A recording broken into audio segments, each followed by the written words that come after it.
The brain then communicates to the pituitary.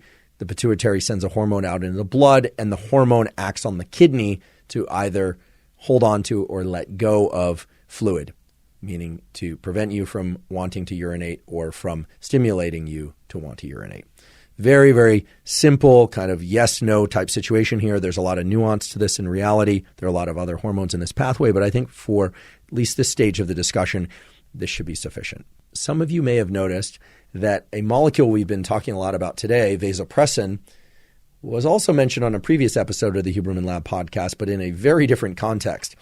The molecule I'm referring to is vasopressin, and as I mentioned, it's a hormone involved in antidiuresis, meaning preventing urination. It's an antidiuretic. But we also talked about vasopressin in the context of desire, love, and attachment.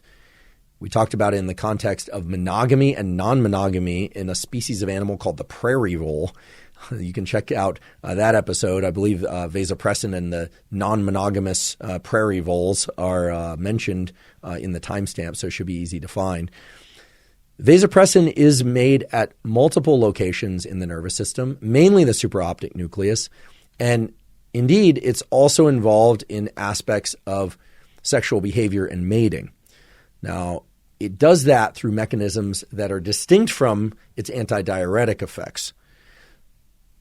In fact, there are people who take vasopressin as an aphrodisiac. Now, I'm certainly not suggesting people do that, but I have all the confidence in the world that the moment I talk about vasopressin, someone in the comments is going to say, what do you think about vasopressin nasal sprays and this kind of thing?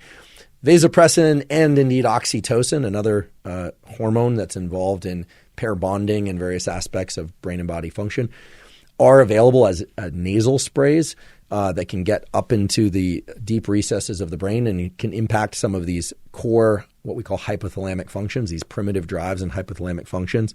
I would encourage a lot of caution, maybe even extreme caution in recreational use of things like vasopressin and oxytocin, unless you are working with an MD, and they prescribe it or they really know what they're doing. These are powerful hormones that have a lot of different effects on the brain and body. The way that vasopressin, meaning antidiuretic hormone, prevents the release of fluid as urine from the body is pretty interesting. It acts directly on the kidney. So as I mentioned before, blood flows into the kidney. A number of things are retained in the early part of the kidney. Vasopressin acts at a fairly distal, meaning kind of end game part of the loops of tubes through the kidney, and it increases the permeability of those tubes. In other words, it makes sure that the fluid that would otherwise pass into a collecting duct and then go out to the bladder never actually makes it to the bladder. I point this out because what antidiuretic hormone does is it prevents the bladder from filling at all. It's not as if it locks fluid in the bladder and prevents you from urinating. I think the way I've been describing things up until now and the way you'll hear about antidiuretic hormone, it might sound like it kind of locks up the bladder or prevents you from being able to urinate, but you have a full bladder. That would be very uncomfortable. That's not the way it works.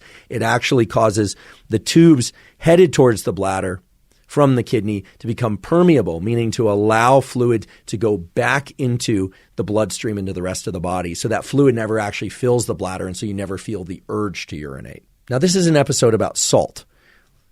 A key thing to understand about the kidney is that the kidney uses sodium in order to conserve water, which has everything to do with the fact that sodium can actually hold water.